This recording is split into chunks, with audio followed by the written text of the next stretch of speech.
ने स्वयं बताया है, अवधू अवगत से चल आया, कोई मेरा भेद मरहम ना पाया।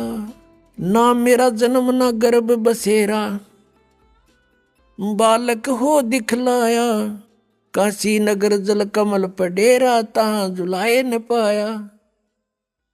मात पिता मेरे कुछ नाही, ना मेरे घर दासी, जुल्हे का सुत आन कहाया, जगत करे मेरी आसी। पांच तत्व का धड़ नहीं मेरे, मैं जानू ज्ञान अपारा, सतस्वरूपी नाम साहिब का ओहे नाम हमारा। अदर दीप गगन गुफा में ता निज वस्तु सारा, तेरा ज्योत स्वरूपी अलख निरंजन धरता ध्यान हमारा। हाड चाम लहू ना मेरे, कोई जाने सतनाम उपासी, तारण तरण अभय पद दाता, मैं हूं कबीर अविनाशी। अब क्या बताया, भगवान ने स्वयं आकर कहा कि अब धू गोरखनाथ से बात हुई थी परमात्मा की, और उसको सिद्धि में भी फेल कर दिया था, उसकी सिद्धि निष्क्रिय कर दी थी, ज्ञान से परिचित कराया, तब समझ गए वो। तब उन्होंने पूछा आप कौन हो, कहां से आए हो? तो स्वयं बताया कि अवधू अवगत से चल आए। अविगत जिस स्थान को कोई नहीं जानता परमात्मा कबीर जी के अतिरिक्त, उस सचखंड सतलोक से। और मेरा भेद मर्म नहीं पाया, ना मेरा जन्म ना गर्भ बसेरा, मैं बालक बने दिखलाया, बालक बनकर प्रकट हो गया। और काशी नगर जल कमल पर डेरा, तहां जुलाए न पाया। मात पिता मेरे कुछ नहीं, मेरे माँ बाप नहीं है, मेरा जन्म नहीं हुआ, और ना मैंने कोई स्त्री ग्रहण करी, मेरे घर दासी यानी पत्नी नहीं है। जुल्हे का सुत आने कहाया, जगत करे मेरी हंसी। मजाक बना रहे मेरा दानक दानक कह के। कहते थी कोई पिछली इस पुण्यात्माओं के साथ मेरे कोई वचन हुए थे, जिस कारण से मैं इनके घर बालक रूप में आया हूं। पांच तत्व का धड़ नहीं मेरा, यजुर्वेद अध्याय नंबर 40 के मंत्र नंबर 8 में कहा है कि शुक्रम अकायम सप्रियागात, यानी समर्थ सशरीर परमात्मा है सबसे पहले। और शुक्रम अकायम अवर्णम असनाविरम अपाप विदम कबीर मनीषी स्वयंभू परिभू। ओए होए, अब यहाँ ये अज्ञानियों ने एक अकायम शब्द से परमात्मा को निराकार सिद्ध करने की चेष्टा की, लेकिन ये शुक्रम अकायम असनाविरम क्यों लिखे? और फिर स्वयंभू कहा, निराकार है तो स्वयंभू की आवश्यकता थी लिखने की। और अकायम था, अकायम शब्द लिख देते, शुक्रम अकायम असनाविरम अवर्णम। उस परमात्मा का शरीर हमारे जैसे नाड़ी आदि जोड़ जुगाड़ से नहीं बना, और पिता के संयोग से शुक्र से नहीं बनाइए। शुक्रम अकायम है, शुक्र से बना हुआ वाली काया नहीं है, नाड़ी भी नहीं उस परमात्मा के शरीर में। शरीर हमारे जैसा एक तत्व से बना, नूर से। और वो क्या है? वो कबीर मनीषी, वो कबीर परमात्मा है। मनीषी माने महाविद्वान तत्वदर्शी संत, मनीषी तत्वदर्शी संत। वो कबीर जी स्वयंभू, स्वयं प्रकट होते हैं। स्वयं प्रकट होना फिर निराकार की तरह का, जो स्वयंभू लिख दिया। और परिभू सबसे पहले प्रकट पुरुष वो परमात्मा है, और अपनी वाणी का ज्ञान देने के लिए यहाँ प्रकट होते हैं। तो यहाँ क्या बताते हैं? अदर द्वीप गगन गुफा में ता निज वस्तु सारा। गोरखनाथ से कह रहे हैं भगवान, तेरा ज्योत स्वरूपी अलख निरंजन धरता ध्यान हमारा। क्योंकि ये आपने देखा नाथ पंथाले का आलोक निरंजन, हमारे गांव में था एक नाथों का डेरा है अभी भी, वो बाबा आया करता है आलोक निरंजन। अब हमने के बेरा था काल ले आंडा है, ये पता चलिया आंधे काल का नाम ले अलख निरंजन आटा गालियो माई। तो ये इस अलख निरंजन ने सुप्रीम पावर मान रहे हैं। परमात्मा कहते हैं तेरा ज्योत स्वरूपी अलख निरंजन धरता ध्यान हमारा। हाड चाम लहू ना मेरे, मेरा शरीर हाड चाम से नहीं है। और कोई जाने सतनाम उपासी, यानी मेरे से परिचित व्यक्ति ही उस सतनाम का जाप करने वाला मुझे पहचान सकता है। और तारण तरण अभय पद दाता मैं हूँ कबीर अविनाशी। जिससे यह पता चलता है कि कबीर जी का विवाह नहीं हुआ था और ना ही उनकी कोई पत्नी थी। जिस लोई को लोग कबीर जी पत्नी बताते हैं उसके माता पिता की भी तो उनको जानकारी होनी थी, जबकि वह जानकारी उनको नहीं है। जिससे पता चलता है कि उस समय के चतुर प्राणी जो कबीर जी से ईर्ष्या करते थे, उन्होंने यह भ्रांति फैला रखी है कि कबीर जी की पत्नी थी। दर्शकों, जिस तरह कबीर जी के जन्म को लेकर समाज में भ्रांति फैलाई गई है, बिल्कुल उसी तरह कबीर जी की पत्नी को लेकर भी भ्रांति फैलाई गई है, जिसमें कोई सच्चाई नहीं है। चलिए अब जानते हैं कबीर जी के जो 2 बच्चे कमाल और कमाली थे वे कौन थे, और जब कबीर जी का विवाह ही नहीं हुआ तो उनके ये 2 बच्चे कैसे हुए। दर्शकों, जब दिल्ली के बादशाह सिकंदर लोदी का जलन का असाध्य रोग किसी भी धर्मगुरु, वैद्य, हकीम आदि की बताई विधि से समाप्त नहीं हुआ, लेकिन वह रोग कबीर जी के आशीर्वाद मात्र से ठीक हो गया था और किसी कारण वश सिकंदर लोदी ने कबीर जी के गुरु स्वामी रामानंद की गर्दन काट दी थी, जिन्हें कबीर जी ने सिकंदर लोदी के सामने ही जीवित कर दिया था। और इन चमत्कारों को देख और कबीर जी के ज्ञान को सुन सिकंदर लोदी ने कबीर जी को गुरु बना लिया और उसने कबीर जी से दिल्ली चलने के लिए प्रार्थना की, तो कबीर साहिब जी प्रार्थना स्वीकार की और काशी से दिल्ली को चल दिए। इससे सिकंदर लोदी का धार्मिक पीर शेख तकी कबीर जी से ईर्ष्या करने लगा और सिकंदर लोदी से कहने लगा कि मैं दिल्ली जाकर जनता को बता दूंगा कि राजा काफिर हो गया है, यह हिंदू को गुरु बना लिया। इसके आगे सुनिए संत रामपाल जी महाराज जी का आध्यात्मिक सत्संग। जो धार्मिक उसका गुरु था मुसलमान शेख तकी, वो कबीर जी से ईर्षा करने लग गया, तेरी रोजी रोटी जावेगी। राजा का ज्यादा इसमें प्रेम बढ़ गया। वजीर और फकीर आपस में ईर्षा करे बिना रहा ना करे, तो बहुत ज्यादा ईर्षा करने लग गया। उसने सोची कबीर जी को नीचा दिखाऊं, अब किसी तरह कबीर जी को राजा की दृष्टि से गिरा दूं इसको। ऐसे अवसर की खोज करने लगा। एक दिन राजा सिकंदर लोधी कबीर परमेश्वर जी को साथ लेकर काशी से लौट रहे थे, बनारस से दिल्ली आ रहे थे। शेख तकी भी साथ था। एक दरिया पर पड़ाव डाला रात्रि बिताने के लिए। तो उधर से शेख तकी ने अपना बेरुखी दिखाई राजा के प्रति। राजा ने कारण पूछा तो उसने बताया कि तूने तो अब मुसलमान की छोड़कर हिंदू गुरु बना लिया, सारे मुसलमानों को कह दूंगा राजा मुसलमान नहीं है, अब हिंदू हो गया है, ये काफिर हो गया है। राजा को पता था कि इसने एक बार मुसलमानों को कह दिया सब मेरे से विमुख हो जाएंगे, मेरा राज्य जाएगा, सब इसकी मुट्ठी में है। तभी सिकंदर लोधी शेख तकी को इसलिए साथ रखता था कि कम से कम इसका मुंह चुप रहे, ये ठीक रहा रहे और सब समाज मेरे साथ रहे मुसलमान।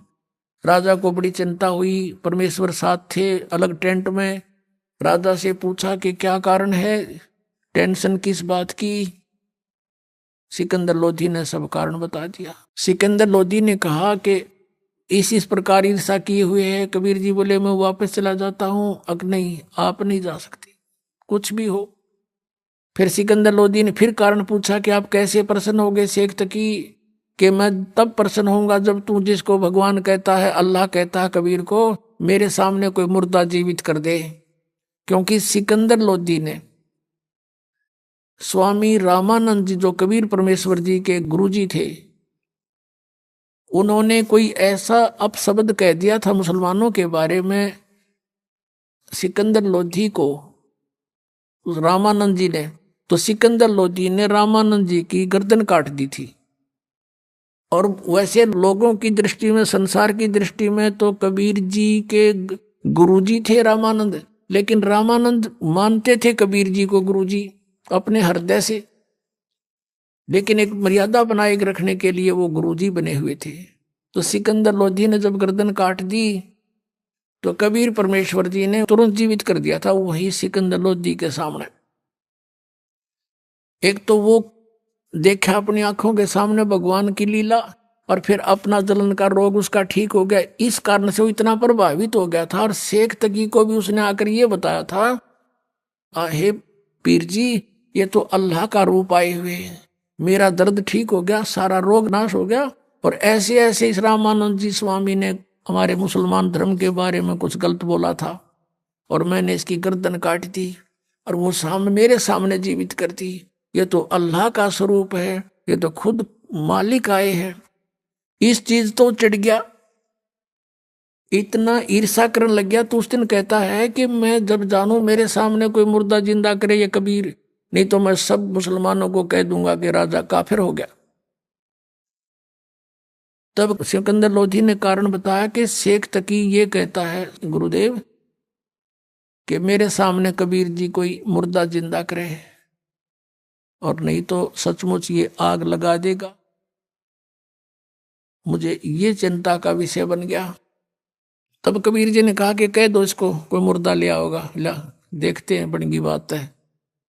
अब शेख तकी से कहा सिकंदर ने कि वो कह रहे हैं कि लाओ कोई मुर्दा उठा के। कहने लगे मैं कहाँ से लाऊं, ऐसे कोई मुर्दा होगा जब देखेंगे। कहते हैं है कि परमात्मा से अपने भगत का दुख इतना भी नहीं देखा जाता, एक सेकंड भी। कुछ ही मिनटों के बाद क्या देखते हैं कि एक लड़का मरा हुआ, मृत्यु के पश्चात जल प्रवाह कर दिया गया था। अंतिम संस्कार कुछ कबीले ऐसे हैं वो सवाह नहीं करते, ना जमीन में गाड़ते, वो जल प्रवाह कर देते हैं। वो लड़का अपना समय पूरा करके जल प्रवाह कर दिया था, मृत्यु हो गई थी, वो बहता हुआ आ रहा था। तब सब किसी ने बता दिया कि वो आ गया मुर्दा, वो आ गया मुर्दा। उसी समय सब इकट्ठे हो गए। तो परमात्मा ने कहा कबीर जी ने कि शेख तकी अब तू ट्राई कर ले, कदे बाद में नंबर बनावे। तो भी नंबर कहता मैं भी कबीर क्या ज्यादा जानता है। तो शेख तकी लगा ठू ठा करने। उसने सोचा मैं कर दूं तो मेरा नंबर बन गया। वो दूर चला गया मुर्दा, जल में बहता हुआ दरिया में काफी दूर चला गया, कम से कम 500-600 फुट आगे को, 3-4 एकड़। तब सिकंदर को कहता शेख तकी कि ये न्यू चाव था कबीर कि किसी प्रकार ये मुर्दा आगे को चला जाए, इसलिए मुझे लगा दिया इसमें। ये कोई मुर्दा जीवित हो सकता है कभी? वो तो कयामत आवेगी जब होंगे। कबीर जी खड़े हुए और मुर्दा जैसे आगे बहकर चला गया था, वो शव बहुत दूर चला गया था, वहां से ऐसे हाथ किया, वो मुर्दा वो शव वापस चल पड़ा अप स्ट्रीम में।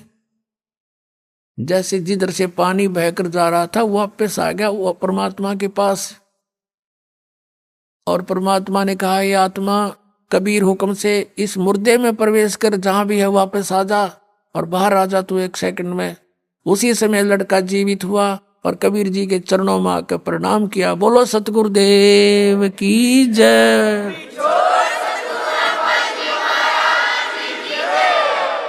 अब शेख तकी कहते दूने जो कहते हैं ना तेल पर छींटे लगे, उसके और ज्यादा ईर्षा बढ़ गई कि जिसने जुल्म कर दिया ये तो और ज्यादा हृदय में समा गया। अब उस लड़के के बारे में कहा उपस्थित लोगों ने कि कमाल कर दिया, कमाल कर दिया, लड़के का नाम कमाल रख दिया। अब वहां से दिल्ली आ गए। अब शेख तकी ने सभी मुसलमानों को इकट्ठा किया कि भी राजा तो धर्म प्रवर्तित करने वाला है, ऐसे ऐसे काफिर को हिंदू को साथ रखता है, और कुछ करो भैया। ये मुसलमान कहने लगे बोलो पीर जी तुम जो कहोगे हम वही करेंगे, कि चलो राजा के पास। राजा के पास पहुंचे, हजारों की संख्या में लेकर सटराई कर दी उसने, तो प्रदर्शन कर दिया। राजा ने कारण पूछा। शेख तकी ने कहा कि जो तेरा तू जिसको तू लेकर आया है कबीर को, वो लड़का तो सदमे में था और वो ऐसे जीवित होना ही था, वो तो ताजा मरा हुआ था। मैं जब जानू मेरी लड़की, अब वो लड़की जो थी राबिया, वो तीसरा जन्म शेख तकी के घर पर जन्म था और वो 12 वर्ष की होकर मृत्यु को प्राप्त हो गई थी। उसका खत्म हो गया था वो जीवन मनुष्य का, आगे मनुष्य जीवन शेष नहीं था।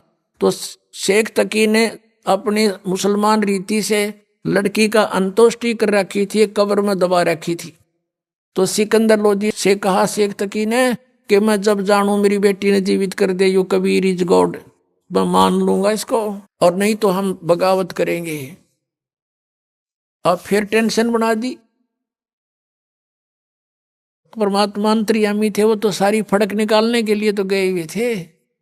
कबीर जी ने पूछा परमेश्वर ने सिकंदर जी से कि क्या हो गया राजन, कुछ मायूस नजर आ रहे हो। राजा ने सारी अपनी समस्या बताई। अब कहते हैं अपने भगत का दुख भगवान देख नहीं सकता। कहने लगा भी ठीक है, इसको कह दो शेख तकी को आज से तीसरे दिन वह लड़की जीवित होएगी, और आसपास डंडोरा पिटवा दो, प्रचार करवा दे राजा तुम, ताकि कदे 10-20 आंख में ना मानना यूं सारा संसार देख ले। आसपास के बुनियादी मुनादी करा दी कि मुर्दा जीवित किया जाएगा। कबीर नाम के संत आ रहे हैं, बड़े महापुरुष पहुंचे हुए हैं। सिकंदर लोधी के जलन का रोग भी उन्होंने ठीक किया, क्योंकि राजा का रोग था, सबको चिंता थी। और वो स्वस्थ हुआ तो सब चर्चा का विषय हुए हुए थे कि वही संत आए या वही आए जिन्होंने सिकंदर लोधी का रोग नाश किया। कहा वही आए। हजारों की संख्या में व्यक्ति वहां इकट्ठे हो गए। उस निश्चित समय पर कब्र को फुड़वा दिया गया। राजा उपस्थित है, सब मुसलमान भी हिंदू भी, पता नहीं कितने को वहां इकट्ठे हो गए। और लड़की का शव कब्र के अंदर है। तब परमेश्वर ने कहा कि शेख तकी अब तू कर ले कोशिश, कर फिर नंबर बनावे। तो और उपस्थित जन कहने लगे जी जय शेख तकी के पास कोई जंतर मंत्र होता, अपनी बेटी ने कौन मरण दे, ये तो पहले ही कर लेता, आप ही करो कुछ। अब परमात्मा ने कहा कबीर जी ने कि हे शेख तकी की बेटी जीवित हो जा। वह जीवित ना हुई। दूसरी बार फिर कहा कि हे शेख तकी की बेटी जीवित हो जा, नहीं जीवित हुई। तो शेख तकी ने भंगड़ा पा दिया, नाचे कूद, देखो पकड़ा गया ढोंगी का ढोंग, देखो देखो कुछ नहीं हो सकता इससे। तीसरी बार परमात्मा ने फिर कहा, वह नहीं जीवित हुई। तब परमेश्वर ने कहा कि शेख तकी थोड़ी शांति रख, अखोरी शांति, पकड़ा गया तेरा ढोंग, देखो पाखड़ देखो पाखड़। तब परमात्मा ने कहा हे जीवात्मा जहां भी है तू, कबीर हुक्म से वापस आ, प्रवेश कर बेटी के शरीर में बाहर आ जा। 2 सेकंड में सारा शरीर कंपने लगा। लड़की उठ के परमात्मा के चरणों में दंडवत प्रणाम किया। बोलो सतगुरुदेव।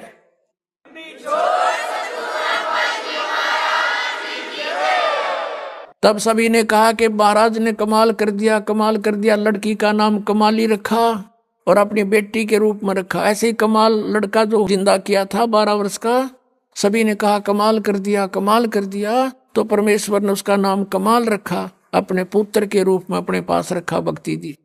अब वो लड़की जब जीवित हुई, परमेश्वर ने कहा बेटी जा तेरे पिता के साथ में। और उधर से उसको पिछले अपने जन्मों की चेतना दे दी। परमात्मा ने अपने आशीर्वाद से उसकी बुद्धि खोल दी, दिव्य दृष्टि खोल दी।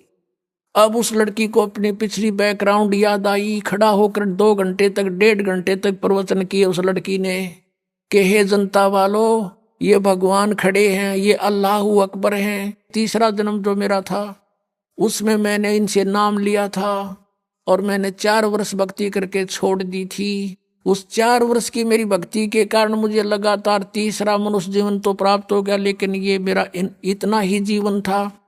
12 वर्ष तक आगे मेरा शेष जीवन मनुष्य का नहीं था, मैं पशु योनि में जाती। और मैंने महान गलती की थी। अब मैंने भगवान अल्लाह को पहचान लिया है। मेरा असली पिता मुझे मिल गया, मैं नकली के साथ नहीं जाऊंगी। अब शेख तकी ने करा था नोक भगवान को नीचा दिखाऊंगा। वहां कोई हजारों व्यक्तियों ने परमात्मा से उपदेश लिया, उनके शिष्य बने। बोलो सतगुरुदेव। कहते सतगुरु संगत छोड़ के चाहे लाख वर्ष जप कीन, इंद्री कर्म ना मोक्ष हुआ फिर काल के अधीन। उस आत्मा का फिर उद्धार हुआ जो भगवान के पुनर्चरणा मांगी। बोलो सतगुरुदेव।